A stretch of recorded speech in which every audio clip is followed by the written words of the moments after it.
meu nome é Ana, para quem não me conhece. Acho que tem pessoas que não me conhecem aqui. Eu sou pastora e fui consagrada nessa igreja há 8 anos atrás. Mas aí eu já saí, já viajei, já fui para lá, fui para cá e tal. E aí nas férias eu vim para cá.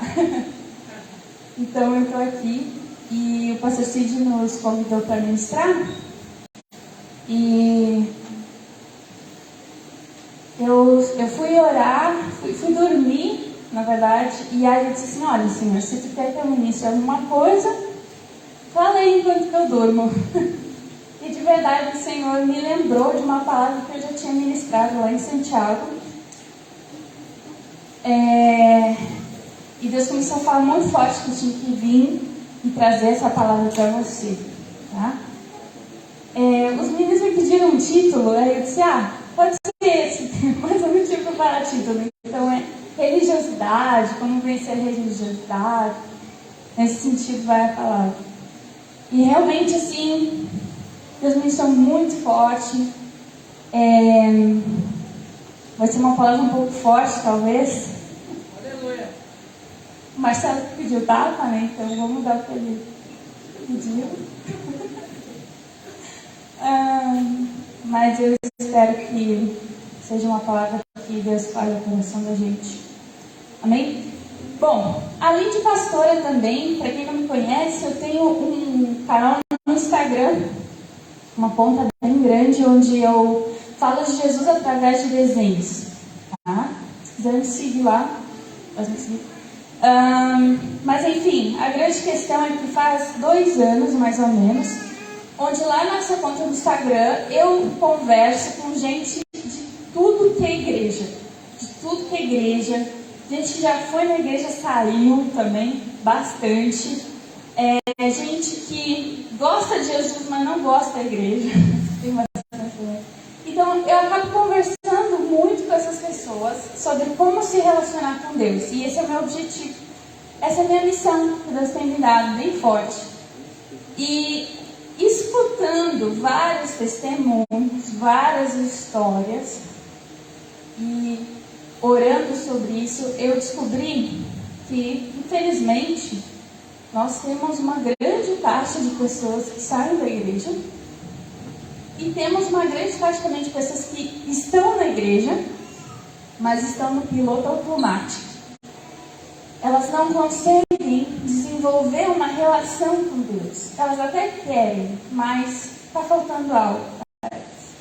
Fica no limbo, sabe? E eu comecei a perguntar para Deus o que era isso, como vencer isso, como falar, como ajudar as pessoas nesse sentido. E o Senhor me ministrou essa palavra sobre religiosidade, tá bom? Eu sei que talvez, se você é um novo convertido ou está há pouco tempo na igreja, você deve estar pensando: religiosidade é uma coisa boa, né? Religião, Deus, pá. Não é. Porque eu e você não fomos chamados para ser religiosos, sabia? Nós não fomos chamados para ter uma religião. Nós somos chamados para ser filho e filha de Deus. Nós somos chamados a ser irmão de Jesus. Nós somos chamados a ter um relacionamento, uma família com Deus. Não é sobre regras, não é sobre costumes, não é sobre liturgias, é sobre um relacionamento com Deus. Para isso nós somos chamados, para isso nós somos cristãos. Então, quando a gente fala religiosidade, a gente está falando de um negócio que parece um relacionamento com Deus, tem uma cara de relacionamento com Deus, tem umas coisas, é parecido, mas não é relacionamento com Deus. E a religiosidade é uma das, eu acredito, que é um dos fatores que mais tem afastado pessoas de Jesus. Mais tem afastado pessoas de Jesus. Então, o meu intuito é dizer para você que eu olho para mim e vejo religiosidades também. Eu olho para mim e vejo isso. E eu tento lutar contra isso, sabe? Então, todos os dias. E a minha intenção é alertar você, abrir os seus olhos talvez, para a gente voltar para um relacionamento real com Deus. Essa é a minha grande missão, na verdade, tudo que eu falo no Instagram é sobre isso. Tá bom? Então vamos ler Mateus capítulo 6, versículo 1.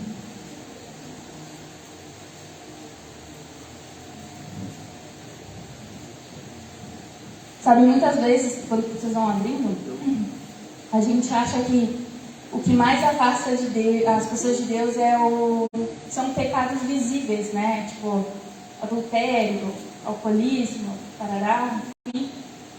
E, na verdade, o que eu vejo é que os pecados que mais afastam as pessoas, na verdade, são os invisíveis. São os que ninguém vê. Tipo religiosidade, que é um pecado também. E eu vou explicar. Mateus 6, versículo 1, diz assim: então, tenham cuidado de não praticar suas obras de justiça diante dos outros para ser vistos por eles. Se fizerem isso, vocês não terão nenhuma recompensa do Pai Celestial. Agora pula para 19.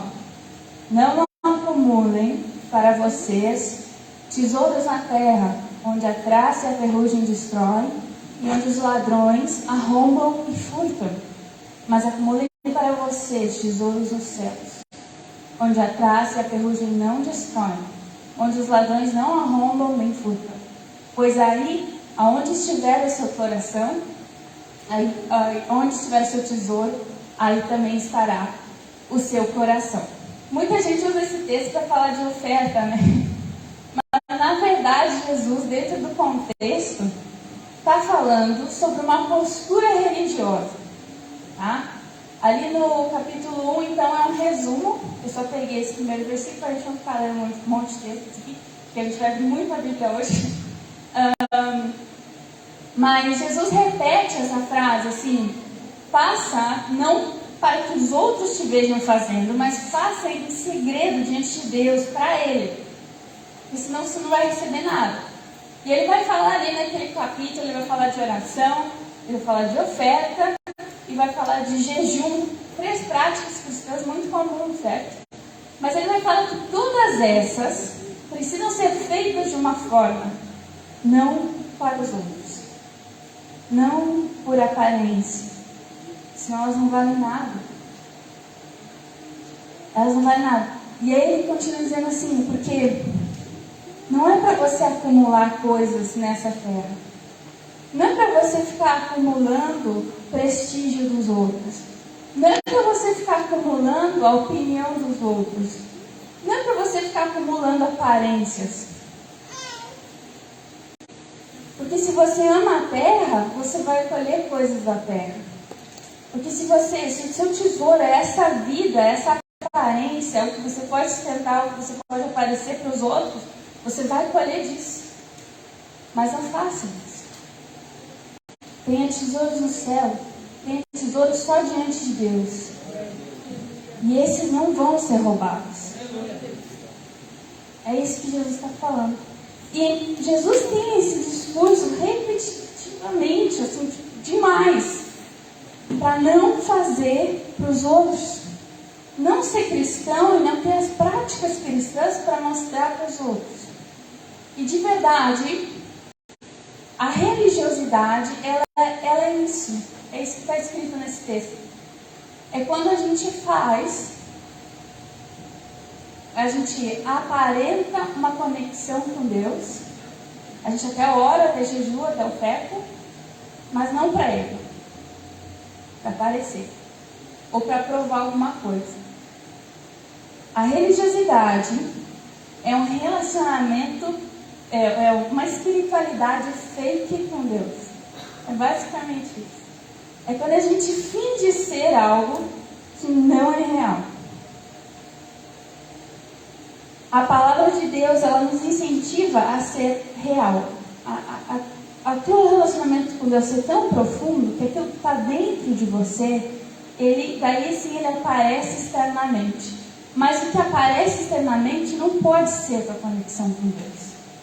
Entende? Religiosidade é o oposto do que nós chamamos de relacionamento com Deus. Religiosidade é fingir uma espiritualidade, é acumular tesouros na terra, como a gente leu antes. Quando Deus não é nem teu amigo, nem teu Senhor, Ele é um ser de barba branca, lá no céu, bem longe de você, que você consulta de vez em quando precisa de algo. Isso é religiosidade. Quando Deus é intocável, quando Deus está longe, quando os costumes, as regras que a gente aprende de alguém, parece que viram um caminho para chegar até Deus, e não o próprio Senhor Jesus. Entende? Então, e por que eu acho que ela é tão perigosa, né? Porque a religiosidade, ela cega a gente. A gente acha que está buscando Deus, mas não está. A gente não está avançando, a gente não está queimando, a gente não está tendo relacionamento. E tantas pessoas acabam esfriando na fé por causa disso. Ou por causa da religiosidade delas, ou até talvez por causa da religiosidade dos outros também. Isso é eu costumo dizer, né, que a religiosidade é como um vírus, na verdade. Ela ataca o DNA da igreja, corrói o DNA da igreja, e ela vai se mutando também. Na época de Jesus, os religiosos eram os fariseus, né? Mas depois foram surgindo outros na história da igreja. Hoje a gente tem outro tipo de religiosidade, e assim vai. A religiosidade, ela vai se adaptando, ela é um pecado que destrói o nosso relacionamento com Deus. Ela promove uma falsidade espiritual, ela promove algo que não é real. E ela vai deformando sempre o nosso coração em relação a Deus, o nosso relacionamento com Deus. A religiosidade, ela não está naquilo que você faz. Não é, por exemplo, orar. Orar está certo. Mas orar com um coração errado é religiosidade. Ou seja, não está no que você está fazendo, mas no porquê você está fazendo. Entende? Essa era a crítica de Jesus. Deus nos chama a um pensamento, a gente tentar ver por que a gente está fazendo essas coisas. Por que a gente é assim, por que ponto? E deu. E a gente não entende quem Deus é, a gente não entende uma relação de verdade com Deus. É isso. Religiosidade é isso, ela deforma a nossa fé. Bom, e para entender, como eu falei, a religiosidade ela é um vírus que se adapta, né? Então, eu acredito que existam vários tipos de religiosidade, né? E eu identifiquei 4. E eu quero falar com vocês sobre os 4, tá bom? A primeira religiosidade que eu identifiquei 4, mas pode ser que existam mais, tá bom? A primeira religiosidade eu chamei de religiosidade sem graça. E não é porque ela não é engraçada, mas é porque ela é sem a graça de Deus. Eu vou explicar. A religiosidade sem graça é quando nós nos vemos bonzinhos demais. Quando nós já sabemos o que Deus quer fazer. Quando a gente começa a fazer as coisas certinhas lá como cristãos e acha que Deus deve algo para nós, então. Você já teve esse sentimento? Ah, eu fiz tal coisa certa, então por que Deus não me abençoa? Que atira a primeira pedra quem já não pensou isso. Um exemplo bíblico que eu gosto muito, que fala sobre esse tipo de religiosidade, é Jó. Você conhece a história de Jó? Vamos ler lá no texto de Jó 42, versículo 3.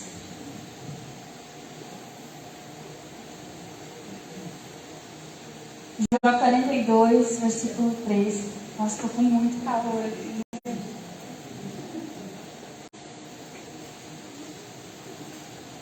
Jó 42, versículo 3 diz assim: Tu perguntaste, quem é esse que obscurece o meu coração sem conhecimento? Certo é que falei de coisas que não entendia, coisas tão maravilhosas que eu não poderia saber. Tu dissestes, agora escute, e eu falarei. Vou fazer perguntas e você responderá. Meus ouvidos já tinham ouvido a teu respeito, mas agora os meus olhos te viram. Jó era um cara temente a Deus, é isso que começa dizendo no livro. Era um cara cheio de Deus, e a palavra nos diz isso. Deus diz isso a respeito dele. Ele era um cara temente, ele fazia tudo certo. Ele cumpria tudo certinho. Certinho. Deus disse isso também. Mas acontece que ele vai perdendo algumas coisas que ele tinha na vida dele, porque Deus permitiu. Ele vai perdendo prosperidade, ele vai perdendo saúde, ele vai perdendo um monte de coisa. E no meio desse caminho, Jó começa a ter uma crise.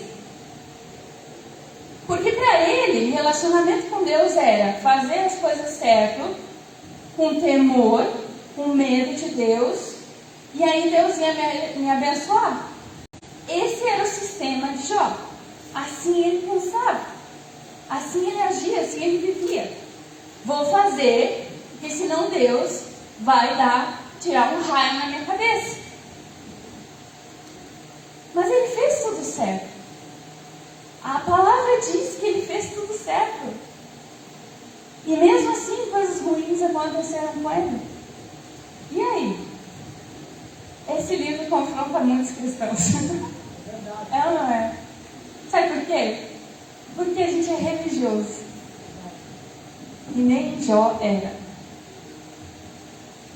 A palavra diz, no meio do capítulo, porque o livro de Jó é bem grande, tem 42 capítulos, vai dizer que Jó fazia as coisas por medo de Deus.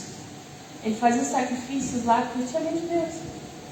Só que Deus estava mais interessado em mostrar para ele que ele não precisava ter medo, e que ele era um pai, e que ele queria um relacionamento com ele, do que abençoar ele, do que ele ter um monte de tesouros terrenos que se corroem com o tempo.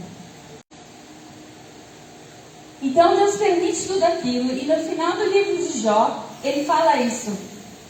A verdade é que ele tem uma conversa com Deus e tal. Ele fala assim: a verdade é que eu falei de coisas que eram grandes demais para mim falar. A verdade é que eu achei, Deus, que eu te conhecia, que eu tinha um relacionamento contigo, mas na verdade, tu é bem maior do que isso. Tu é muito maior que isso. Agora os meus olhos te veem. Agora os meus olhos te veem. E qual que é o problema, né? Quando nós agimos como Jó, sabe, com medo de Deus, fazendo as coisas tudo certinho, achando que Deus está devendo algo para nós, devendo uma bênção, nós não estamos tendo um relacionamento com Deus. Porque esse tipo de postura arrogante, onde a gente acha que a gente é bom o suficiente, ele é totalmente o contrário da graça de Deus. A graça de Deus fala que todos pecaram e mereciam o inferno, tá bom? Você merecia o inferno, eu merecia o inferno. Os meus pecados eram tão grandes que eu merecia condenação. Eu ofendia a Deus. Mas a palavra fala que Jesus, que era santo, veio à terra, pagou por esses pecados, pagou essa dívida, quitou a dívida de morte. Porque Ele nos ama. E nós não fizemos nada para isso. Isso se chama graça. Toda vez que você reconhece o quão pecador você é, o quanto você precisa de Deus, você está caminhando em direção à graça de Deus, não uma religiosidade. Então a primeira religiosidade que nós precisamos vencer é a religiosidade sem graça. Não seja uma pessoa sem graça. Não seja uma pessoa sem a graça de Jesus. Não seja uma pessoa que acha que está fazendo tudo certo, então Deus te deve alguma coisa. Não. Deus é misericordioso, generoso e Ele dá muitas coisas para nós, na verdade.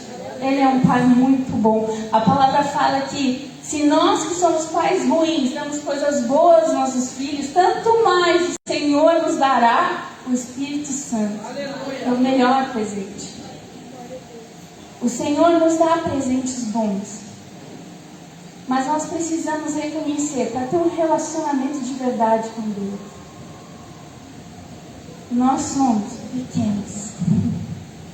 E que nós precisamos desesperadamente do nosso Salvador todos os dias da nossa vida.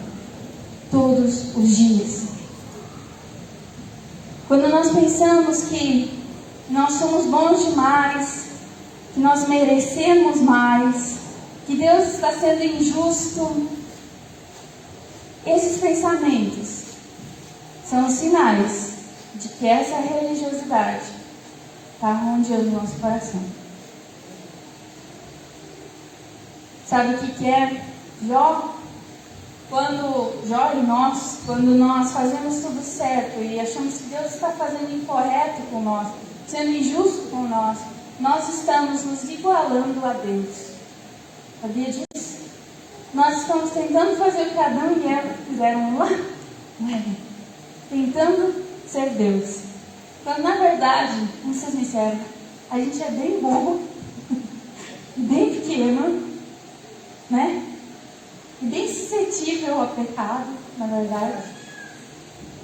E misericórdia, Deus tenha misericórdia de nós. Deus nos ajude. Amém? Amém? Eu quero te dizer que não existe relacionamento com Deus sem escutar o conselho dele e reconhecer as nossas falhas. Se você sente que você não está conseguindo se conectar com Deus, e esses pensamentos que eu falei agora estão na sua cabeça, abre os olhos. Você precisa reconhecer as suas falhas. Você precisa de um Salvador. Você precisa de arrependimento. Assim como eu. Amém? Amém. Essa é a primeira religiosidade. Primeiro. A segunda religiosidade é a religiosidade da aparência. Quando nós fazemos coisas na igreja para ser visto, quando nós dependemos de elogios, de aprovações, mas também, né? Retira a primeira pedra. Quando nós precisamos que os outros nos validem, sabe? Quando a gente fica dependente de ter elogio, custoso, sabe? Tem coisa errada aí. Sabe quem era assim? Os fariseus. Os fariseus faziam as coisas que faziam. Eles eram corretinhos. Pessoas religiosas. Por quê? Porque eles mantinham uma aparência falsa de santidade. Uma aparência falsa de conexão com Deus. Eles faziam para ser vistos. Nós vemos agora no capítulo 6 de Mateus, Jesus está criticando os fariseus naquele texto. Ele está dizendo, olha, eles vão lá e oram em público para ser vistos. Eles vão lá, eles jejuam, eles fazem cara de sofrimento. Eles vão lá, eles vão ofertar e eles anunciam para todo mundo que eles estão fazendo isso. Mas vocês não podem fazer isso.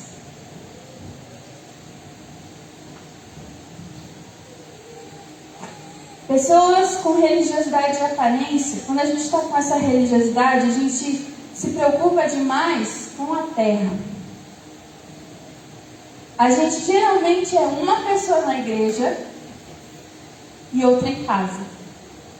Outra.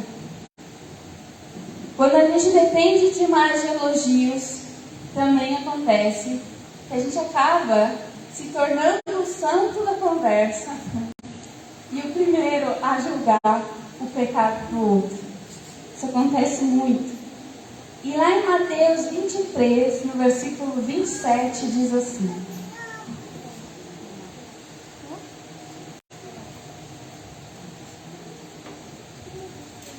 ai de vocês, mestres da lei e fariseus hipócritas. Quem está falando é Jesus, bem suave. Vocês são como sepulcros caiados, bonitos por fora, mas por dentro estão cheios de ossos e de todo tipo de imundícia. Assim são vocês. Por fora parecem justos ao povo, mas por dentro estão cheios de hipocrisia e maldade. Tá. Imagina Jesus dizendo para você que você parece um sepulcro. Meu Deus, é forte. Essa assim, uma lapada na cara, né? Sepulcros caiados eram sepulcros que estavam cheios de corpos dentro. Só dando uma explicação. E quando o túmulo, né, o sepulcro estava cheio, estava entupido assim de cadáver, então eles fechavam aquele sepulcro e pintavam ele de branco, para sinalizar que ele estava cheio. E aí Jesus diz isso por quê? Porque por fora um sepulcro pintado parece bonito, está branco, está bonitinho, está feio. Mas por dentro ele está entupido de podridão, de morte, de maldade. Jesus está fazendo uma crítica muito séria. E vamos ser sinceros, agora eu não vou nem olhar para vocês, vocês não olhem para mim, porque a gente não vai julgar ninguém aqui. Mas o quanto de maldade existe no nosso coração. O quanto a gente acha que o pecado do outro é tão pior que o nosso. O quanto a gente fala mal das pessoas. O quanto a gente julga as pessoas. O quanto a gente não libera perdão. O quanto a gente é maldoso nos comentários. O quanto a nossa língua é terrível.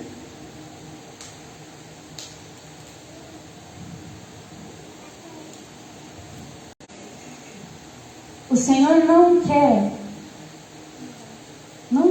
que nós sejamos sepulcros caiados.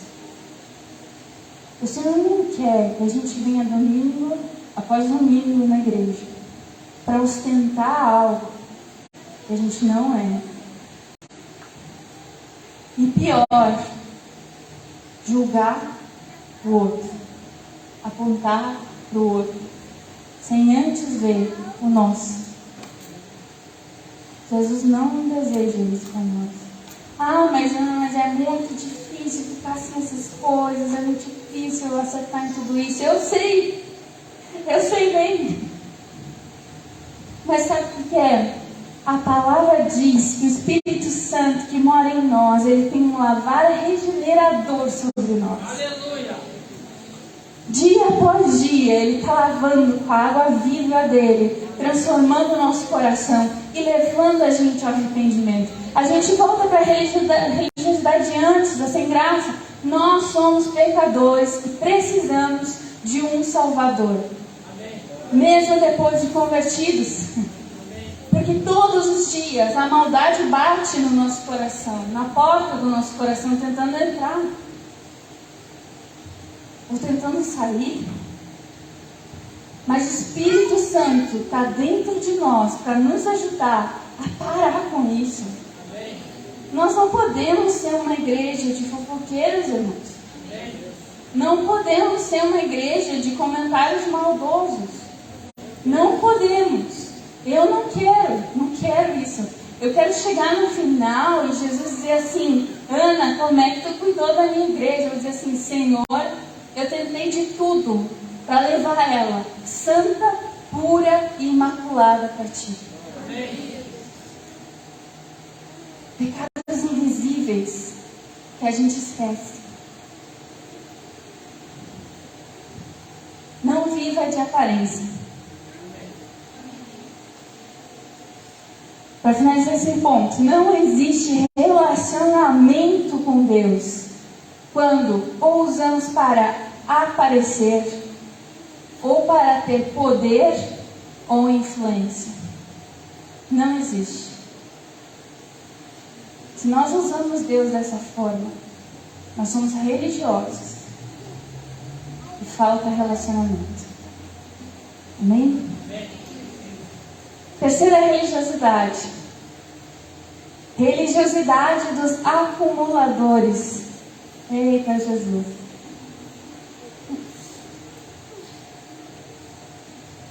É engraçado que quando eu escrevi essa palavra 2 anos atrás, essa não tinha, tá? Eu escrevi ela dessa vez. Então já é uma quarta nova. Só tinha 3, agora tem 4. Religiosidade dos acumuladores. Vamos abrir lá em João 6, 26. Uma história muito, muito interessante aqui.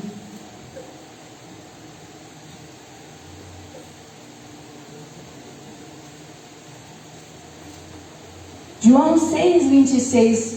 Jesus respondeu: a verdade é que vocês estão me procurando, não porque viram os sinais milagrosos, mas porque comeram os pães e ficaram satisfeitos. Não trabalhem pela comida que se estraga, mas pela comida que permanece para a vida eterna, a qual o Filho do Homem dará a vocês. Deus, o Pai, nele colocou o selo de aprovação. Só para contextualizar aqui, João 6 é o capítulo que fala da multiplicação dos pães e dos peixes. Você conhece esse milagre, né? Bem famosinho até. O que acontece? A galera fica alucinada que Jesus está dando pão para eles. Nossa, que da hora esse Jesus que mata a minha fome.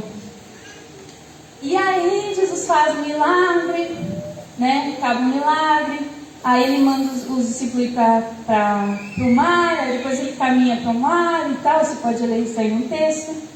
Passa, vira o dia, no outro dia, a galera começa a perseguir Jesus, alucinada, atrás do cara que dá pão de graça. É basicamente isso. E eles ficam querendo, inclusive tem um dos versículos que fala que a galera queria coroar Jesus à força, como rei, por causa do pão. Isso não aconteceu em nenhum outro milagre, viu, gente? Foi só nesse. A galera ficou alucinada. E aí Jesus, muito sabiamente, ele fez um milagre, mas a ideia do milagre ali era suprir uma necessidade da multidão que estava escutando ele, certo? Mas Jesus não veio para fazer pão. Jesus não é padeiro. A Bíblia diz que Jesus é o pão. E ele é o alimento. E aí Jesus estava tentando ensinar isso para a galera aqui no texto de João 6, que ninguém estava entendendo nada. E aí ele disse assim: não, galera, que é o que a gente leu agora, vocês estão me procurando porque vocês querem pão. Vocês estão me procurando porque vocês querem uma coisa que eu posso oferecer. Mas vocês não estão me procurando. Vocês estão procurando comida que você recebe hoje e acaba amanhã. Mas vocês não estão me procurando, que sou o pão, que sou a comida. Que sou a comida eterna. Jesus, o pão da vida. Vocês não estão fazendo isso. E tem várias discussões, até depois, no final, os discípulos abandonam Jesus. É bem interessante esse capítulo. Mas a questão aqui é que muitas pessoas resumem o seu relacionamento com Deus, ou seu pseudo relacionamento com Deus, em ter coisas de Deus. Em eu busco Deus quando eu preciso. Em quando eu tenho uma emergência, eu vou lá orar. Senão, é aquela oração antes de dormir, Senhor, obrigado, abençoa meu dia, minha mãe, meu pai, amém, e acaba dormindo no final. E esse é o relacionamento dele com Deus. Relacionamento. O Senhor, Ele é muito abençoador, né? Ele é muito generoso. Ele dá muitas coisas para nós. E eu tenho assim, meu Deus, eu tenho muito testemunho para contar. Muito.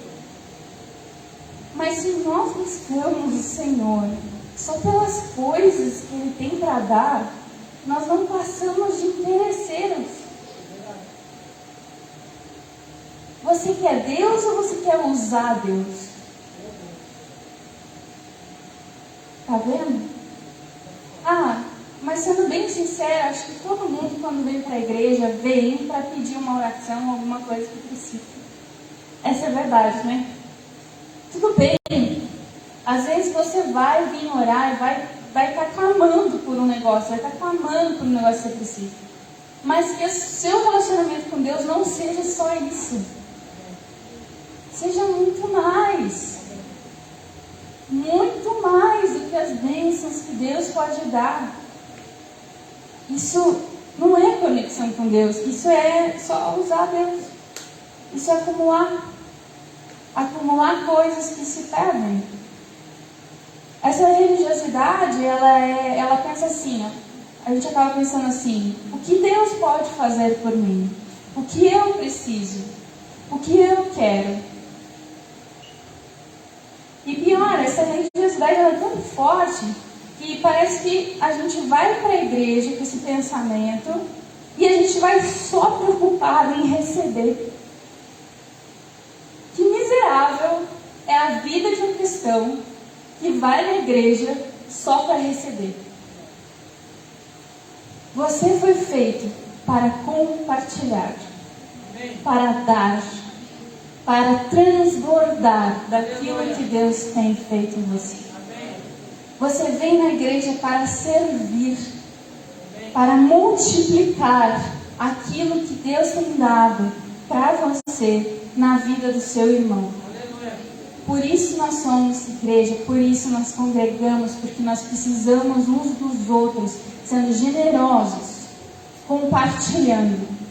E eu não estou falando só de bens materiais. Eu estou falando de compartilhar tempo. Estou falando de compartilhar atenção, ouvido. Não é só bens materiais. Você não pode vir aqui para a igreja e pensar que todo mundo tem que te ouvir, todo mundo tem que te acariciar, ser carinhoso contigo e ser atencioso contigo, quando você nem cumprimenta quem está do lado. Não dá, desculpa, mas não dá. Jesus não morreu na cruz para isso. Isso não é relacionamento com Deus. Isso é acumular as bênçãos. Por fim, quero dizer, não existe relacionamento com Deus quando o buscamos apenas para ter coisas, porque Deus não é um gênio da lâmpada. Ele não é. Amém? Isso também foi fraco. Amém. Vocês ainda me amam? Tá bom, eu vou acreditar. A quarta religiosidade, a última religiosidade, é um pouquinho mais difícil de entender, mas vamos lá. É a religiosidade da terceirização. Legal esse nome, né? Não vou entender nada, Religiosidade da terceirização é quando nós terceirizamos o nosso relacionamento com Deus. Quando a gente não busca Deus através de Jesus, que é o único caminho até Deus, mas quando a gente utiliza outras pessoas para chegar até Deus, ou quando a gente utiliza talvez até pastores, líderes, pregações como o único meio para se chegar até Deus. Ah, Ana, mas isso é errado?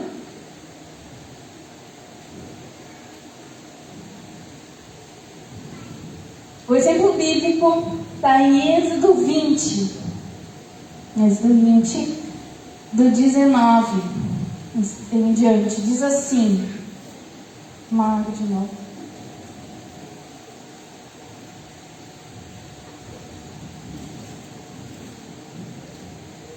Êxodo 20, 19. E disseram a Moisés: fala tu mesmo conosco e ouviremos, mas que Deus não fale conosco, para que não morramos.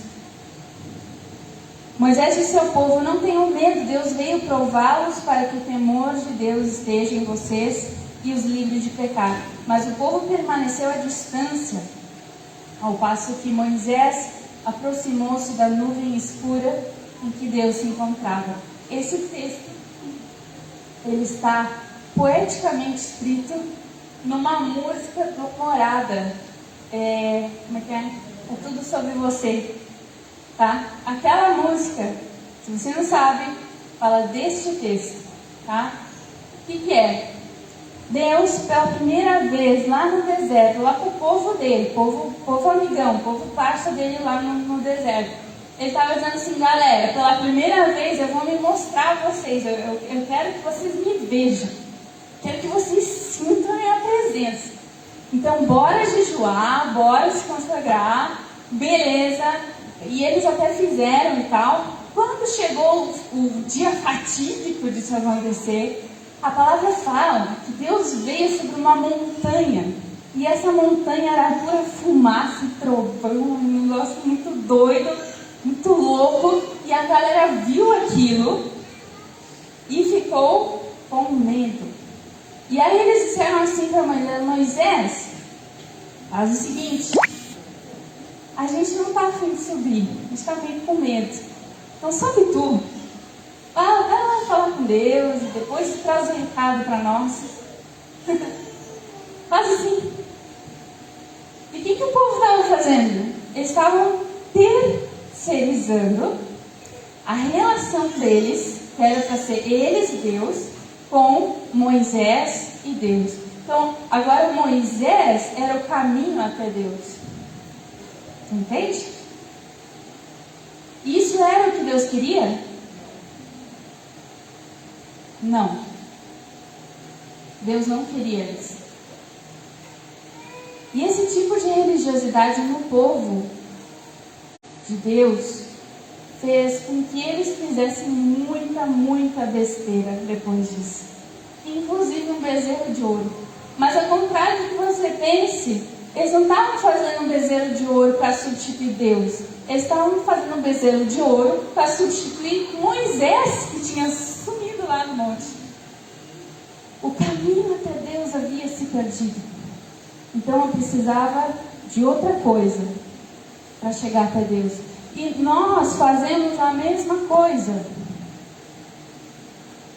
Toda vez que nós pensamos que se o culto não for extremamente ungido, eu não posso falar com Deus, eu não posso sentir a presença de Deus, estamos terceirizando. Se eu acho que a pregação não foi boa, então não tinha Deus ali, e eu não tive acesso à presença de Deus, nós estamos terceirizando a relação com Deus. Quando eu preciso sempre que alguém venha orar por mim, mas eu não oro, estamos terceirizando a relação. Não existe caminho até Deus que não seja Jesus. Você tem acesso. É direto o negócio. Pensa bem, você tem direito à conexão com Deus. Você tem direito de ser ouvido por Deus. E ouvi-lo também. E por que você troca isso? Porque é mais fácil, né? É mais fácil não orar e pedir para que o outro ore. É mais fácil eu não ler a Bíblia e ser alimentado só na pregação do domingo. Era mais fácil para o povo hebreu pedir para que Moisés pagasse o preço da presença de Deus, que daí eles não precisavam pagar.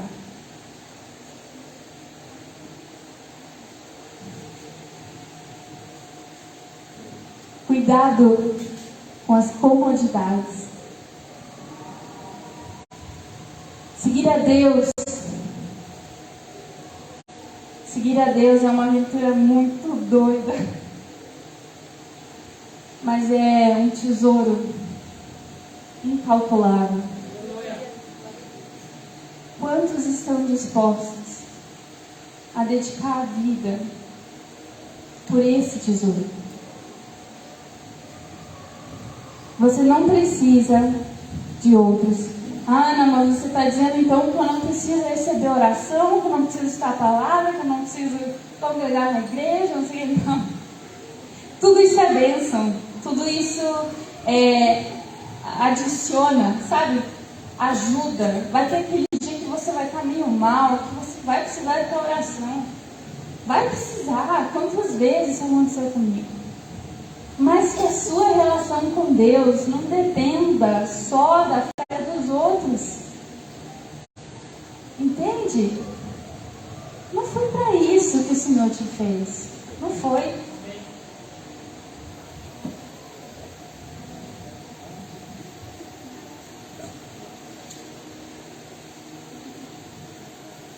Jesus pagou um preço alto, muito alto, para que o Espírito Santo viva em nós.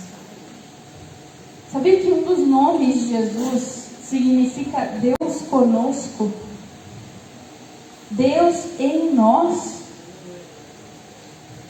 Que o Espírito Santo, lá em João 14, vai dizer que Ele faz morada em nós, que Ele habita em nós, que nós somos casa de Deus. Não precisamos de terceiros. Relacionamento é íntimo. Relacionamento é particular.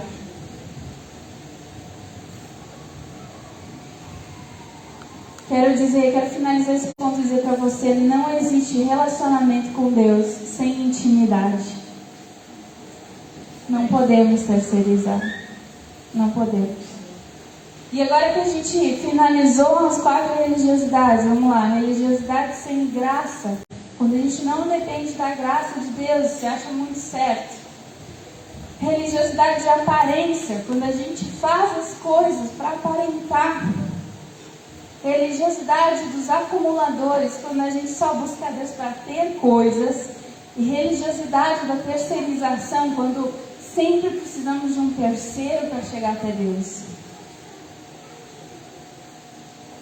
Se você está reconhecendo esses pensamentos dentro de você, e como eu quero repetir, tá?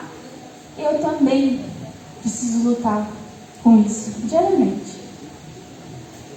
Se você está enxergando esse padrão na sua vida, e você está querendo muito mudar isso esse ano, está querendo ter um relacionamento real com Deus, eu quero te convidar hoje a se arrepender, porque a religiosidade é um pecado, é uma falsa espiritualidade, que não foi isso que Deus nos desenhou para fazer. Eu quero te convidar para você se arrepender, confessar o teu pecado nessa noite, dizer: Deus, é verdade, eu pensei isso, pensei aquilo, eu me arrependo, eu me vejo como personagem bíblico tal, estou fazendo a mesma coisa, mas eu quero mudar. Eu quero te convidar, porque para vencer a religiosidade, a gente precisa primeiro reconhecer ela, saber qual que é, se arrepender e depois buscar o conhecimento real de Deus. Uma vida real com Deus. O Evangelho fala sobre graça, sobre um Deus que nos perdoa mesmo não merecendo, sobre um Deus muito maior e muito inteligente que nós, muito mais. Fala sobre intimidade, fala sobre amizade com Deus, sobre fé sincera, de dentro para fora, e que nós fazemos tudo isso por amor, só por amor. Conhecer a Deus é a chave para vencer a religiosidade. E para vencer a religiosidade, nós precisamos estudar mais sobre quem é Deus, quem é Jesus e nos arrepender dos nossos pecados. Amém? Quero dizer para você, saia do automático. Eu desejo isso. Em 2023, onde você sai do automático da sua fé. A religiosidade, ela vai te afastar de um relacionamento real com Deus. E ela é tão podre, tão terrível, porque ela está matando o principal objetivo da sua vida. Se você não sabe, eu vou te falar. É se relacionar com Deus. Esse é o principal. Deus te criou para isso. Para se relacionar com Ele, para ser filho dele. E eu vou te provar isso na Bíblia. E aí eu terminei o texto, prometo. Lá em Apocalipse 21, versículo 3, diz assim. Ouvi... pessoal do louvor, pode subir já. Ouvi uma voz forte que vinha do trono e dizia: agora o tabernáculo de Deus está com os homens, com os quais ele viverá. Eles serão os seus povos, o próprio Deus estará com eles e será o seu Deus.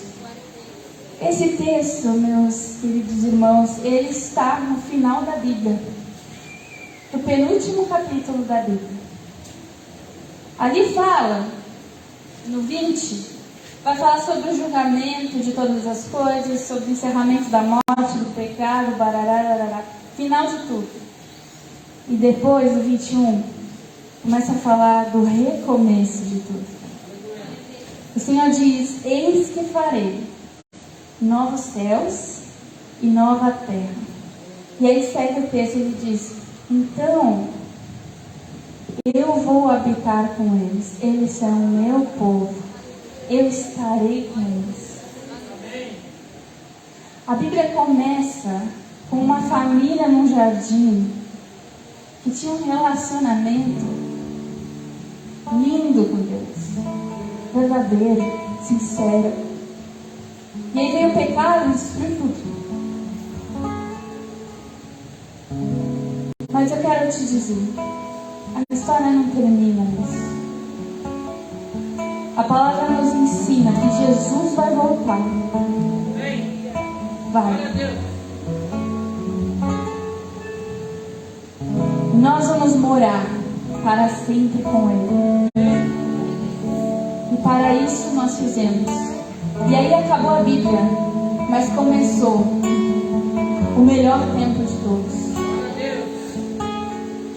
Sem religiosidade, sem falsidade, sem blá blá blá. Relacionamento de verdade com Deus que é real, com Deus que é vivo, com Deus que quer habitar dentro de nós todos os dias. Para sempre, sempre, sempre, sempre. Para isso você nasceu, para isso, esse é o seu objetivo. E por isso que você não pode mais ser religioso. Não pode mais. Fica de pé.